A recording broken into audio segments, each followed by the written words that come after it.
What up, everybody? It's Charlie and I'm back.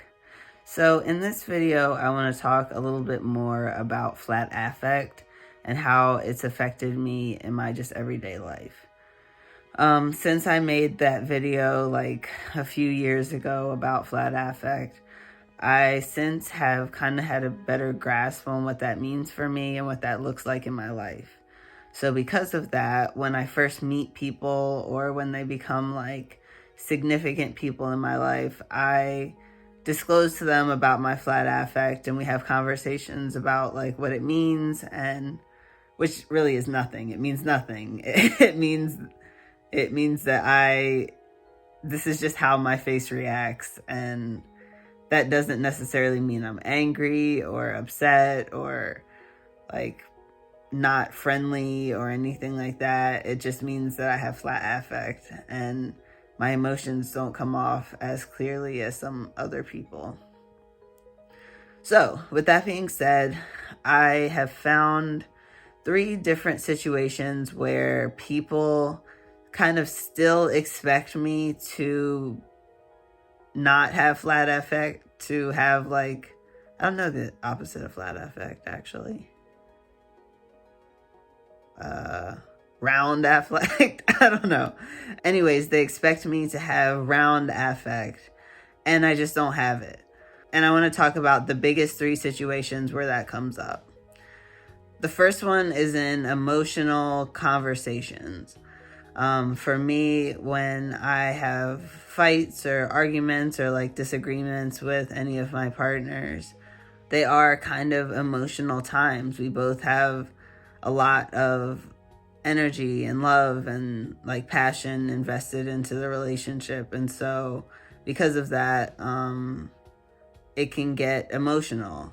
And I've had people complain or like be upset that I don't emote during those times when people are very, very upset and need validation. I don't always give that validation in my face.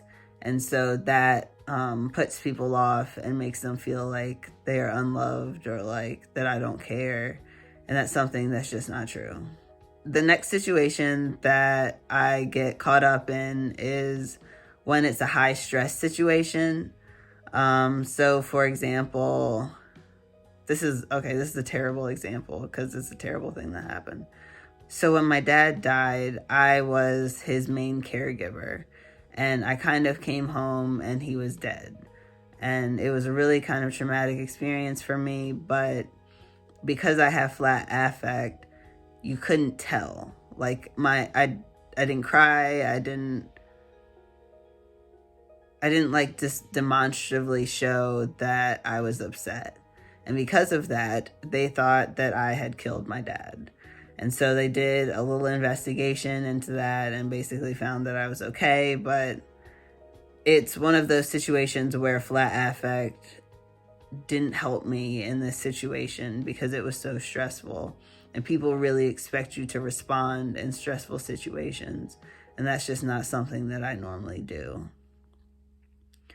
The last situation that I get caught up in with my flat affect is holidays and celebrations. I think people really expect you to be like peppy and excited and like round affect when it comes to like baby announcements and engagements and holidays and different things like that. And I just don't do that naturally. And I'm not to say that I can't learn to do these things, but that shouldn't be required, to be honest. I should be able to be disabled and have the flat affect that I have and still be respected and still have people make space for me in the world. And so I guess that's kind of what I wanted to make this video about,